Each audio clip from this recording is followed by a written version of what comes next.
हमारे चैनल पर पहली बार आए तो चैनल को सब्सक्राइब जरूर करें। उत्तर प्रदेश में ठंड पड़ना शुरू हो गई है, खासकर सुबह और शाम के समय। कई जिलों में न्यूनतम तापमान गिर गया है और कोहरा धुंध भी दिखाई दे रहा है। ठंड का असर पूरे प्रदेश में धीरे धीरे बढ़ रहा है, लेकिन अभी यह भीषण सर्दी की शुरुआत है। 28 नवंबर के मौसम का हाल। उत्तर प्रदेश के लिए अनुमान। 28 नवंबर 2025 को उत्तर प्रदेश के मौसम का अनुमान कुछ इस प्रकार है। मौसम अनुमान है कि मौसम शुष्क रहेगा, यानी बारिश की संभावना कम है। तापमान, अधिकतम तापमान लगभग 26 डिग्री सेल्सियस रहने की संभावना है।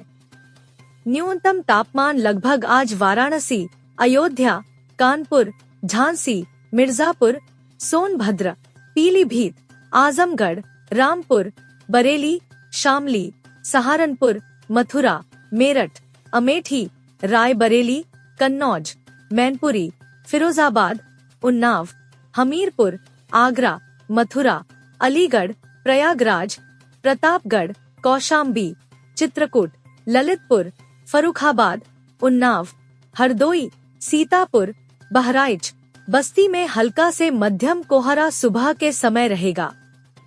लखनऊ में अधिकतम तापमान बस 2 दिन। दिल्ली में कड़ाके की सर्दी के लिए कस लो कमर।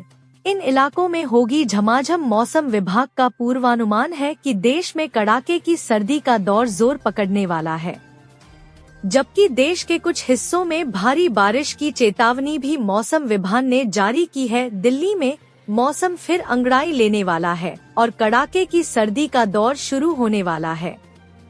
मौसम विभाग ने पूर्वानुमान जताया है कि 24 नवंबर से एक बार फिर पारा लुढ़कना शुरू करेगा और टेम्परेचर 3-4 दिनों में गिरकर 8 से 9 डिग्री पर आ जाएगा। नोएडा और गाजियाबाद में भी तापमान में अगले 2-3 दिनों में गिरावट देखने को मिलेगी। फिलहाल अधिकतम तापमान 25 से 26 डिग्री सेल्सियस के बीच बने रहने के आसार हैं। भारी बारिश की चेतावनी। मौसम विभाग का कहना है कि देश के कुछ हिस्सों में अगले कुछ दिनों में भारी बारिश देखने को मिल सकती है। मलक्का जलमध्यमध्य के मध्य हिस्सों के ऊपर बने ऊपरी वायु चक्रवाती परिसंचरण के प्रभाव से पर मलक्का और उससे सटे दक्षिण अंडमान सागर के ऊपर एक लो प्रेशर एरिया बना है। पश्चिमोत्तर पश्चिम दिशा में बढ़ने और 26 नवंबर के आसपास बंगाल की खाड़ी के ऊपर दबाव में बदलाव की प्रबल संभावना है। पश्चिमोत्तर पश्चिम दिशा में यह विक्षोभ 48 घंटों के दौरान दक्षिण पश्चिम बंगाल की खाड़ी के ऊपर और अधिक प्रबल होने की संभावना है। राजस्थान, विशेषकर जयपुर और हरियाणा, पंजाब में ठंड बढ़नी शुरू हो चुकी है और अब इसका प्रकोप काफी बढ़ गया है। मुख्य बातें। उत्तरी भारत में ठंड का प्रकोप बढ़ रहा है से ही दिल्ली, एनसीआर, राजस्थान, पंजाब और हरियाणा समेत पूरे उत्तर भारत में शीतलहर के कारण सर्दी बढ़ गई है। राजस्थान के कई जिलों में पारा 10 डिग्री सेल्सियस से नीचे चला गया है। जयपुर, बीकानेर और जोधपुर जैसे शहरों में कड़ाके की ठंड पड़ रही है। अगले एक सप्ताह में न्यूनतम तापमान में और गिरावट की